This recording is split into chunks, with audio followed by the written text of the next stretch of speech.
Many of these problems are very complex, but we have this tendency to reduce everything down to one factor or one cause, where very often there are multiple causes.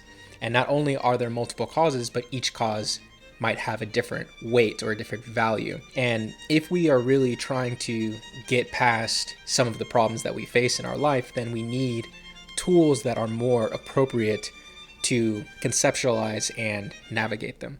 Hey everyone, welcome to the video. In this video, I want to talk about a framework for thinking more holistically. In our culture, in my own life, I've observed this tendency for people to think in a simple, narrow, one-sided manner. And I think that if we are trying to solve complex problems, we need a better framework for understanding all of the nuances and different characters and factors that play a role in the problems we care about if we are actually trying to solve them.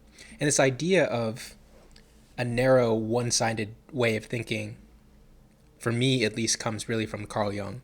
So Carl Jung was a famous psychologist in the 20th century who believed that the human psyche was composed of many elements and components that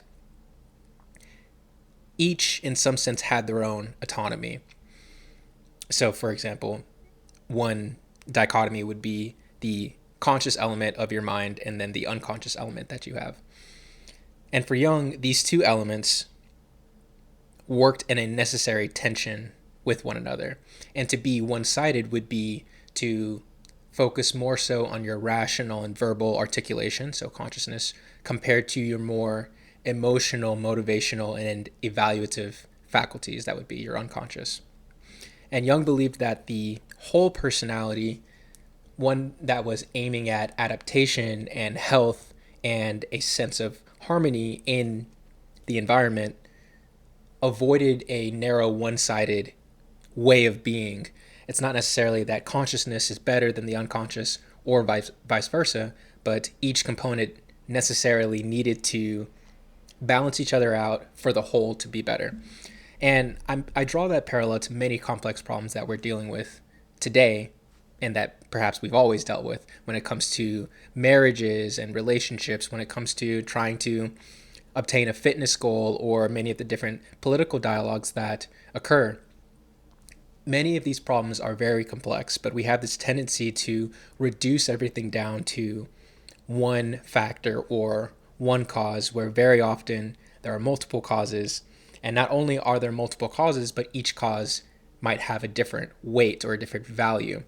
And if we are really trying to get past some of the problems that we face in our life, then we need tools that are more appropriate to conceptualize and navigate them. So the framework that I'm trying to offer, I'm calling it the narrative framework as a heuristic. It's really two components and a principle.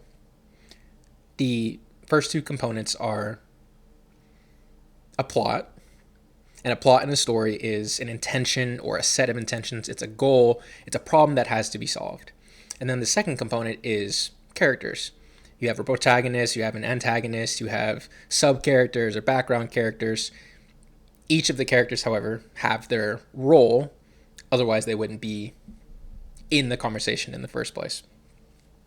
And then the principle is the idea that each character can be judged in terms of positive and negative aspects in relation to the plot. So just as a review, the narrative framework for thinking about how to navigate complex problems. What's the problem? What's the plot? What's the goal? What's the intention? That's the first question that you want to answer.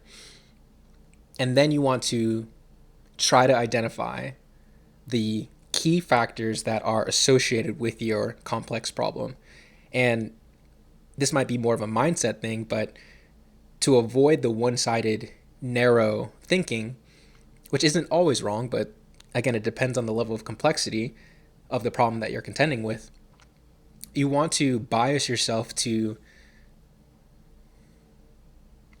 be more inclined to think that there's multiple characters at play. And so just one example, if we're trying to discuss the causes of poverty so that way we can find its amelioration. many people are tempted to assert a singular cause for poverty. They might say, well, poor people just don't have the psychological resilience to survive in this world. And so that would be like a more conservative type of answer. So let's say one factor is the, let's just say the psychological factor. While another factor might be the environment, maybe it could be that many poor people did not have an adequate upbringing or did not have adequate resources in terms of their education. So then we might say that another factor is environment. And then a third factor might be, well, the rich are taking all of the money away from the poor people. And so that's why they're poor. So there's many different characters that could be discussed if we are actually trying to figure out what causes poverty, so that way we can potentially solve it.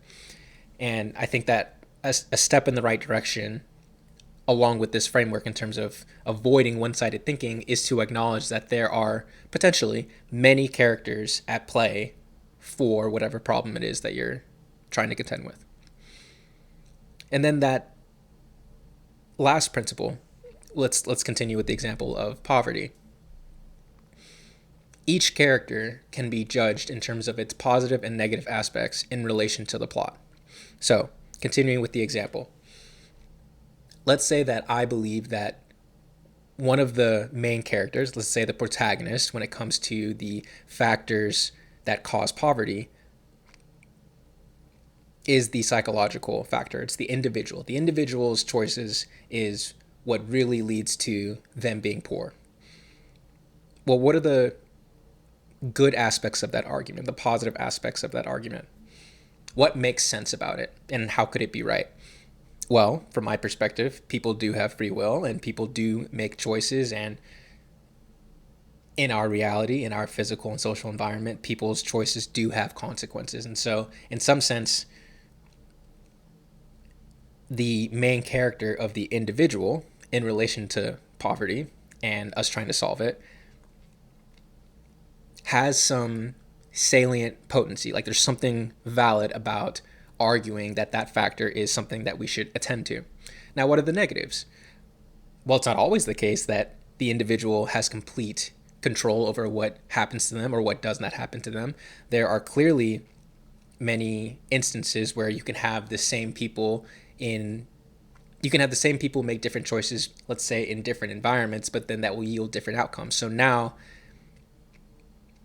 the negative aspect, let's say, of my argument, of me asserting that this character, the individual, is what we should pay attention to if we're trying to solve this problem, is that it doesn't account for all of the variability when it comes to poverty. It doesn't account for all of the causal explanation that could manifest if we're trying to generate an accurate model and an accurate theory about poverty.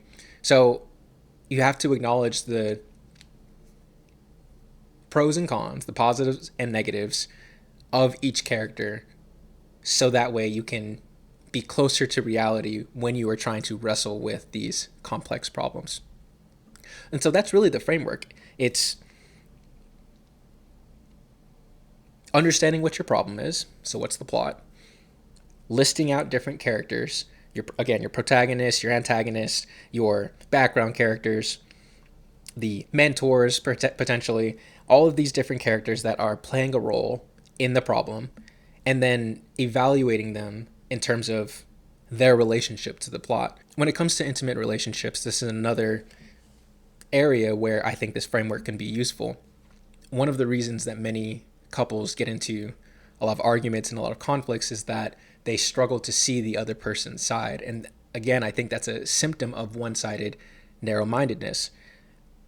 When there's a problem, usually in a relationship, there are multiple causes of that problem, and there are potentially multiple solutions to the problem.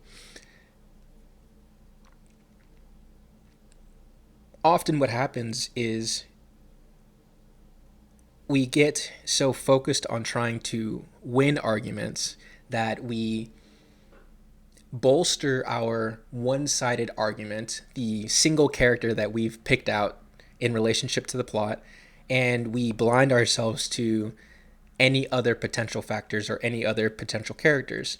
And more so, when we judge our character in relationship to the plot, we only see the positive. We think that we're right, and we can't see that there's a way potentially that we could be wrong, and we aren't open to discussing the multiple facets as well as the multiple characters to get a fuller picture, so that way we can hopefully get a better understanding and solve the problem.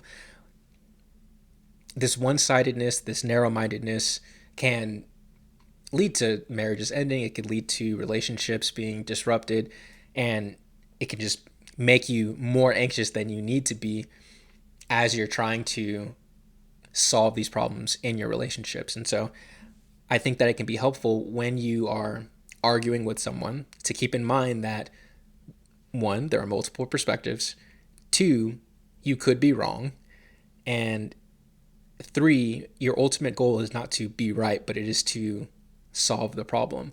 So I would urge you guys to try this in your relationships, and it could be in any dialogue that gets heated in your intimate marriage. It could be with your parents. It could be with a friend and you're having a political discussion.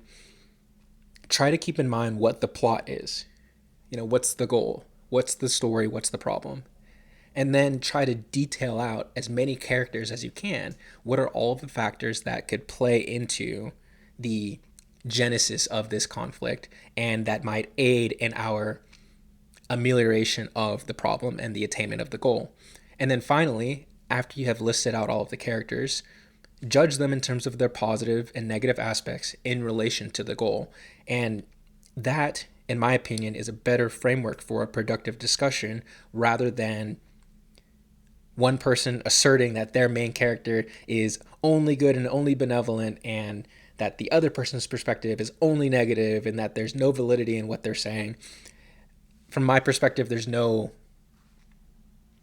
very little that can be gained from that type of one-sided dialogue. And if we truly want to solve these problems in our relationships, in our culture, in our political discussions, then we have to practice expanding our mind and thinking from multiple perspectives and multiple points of judgment. So thank you guys for listening, and I'll see you in the next video.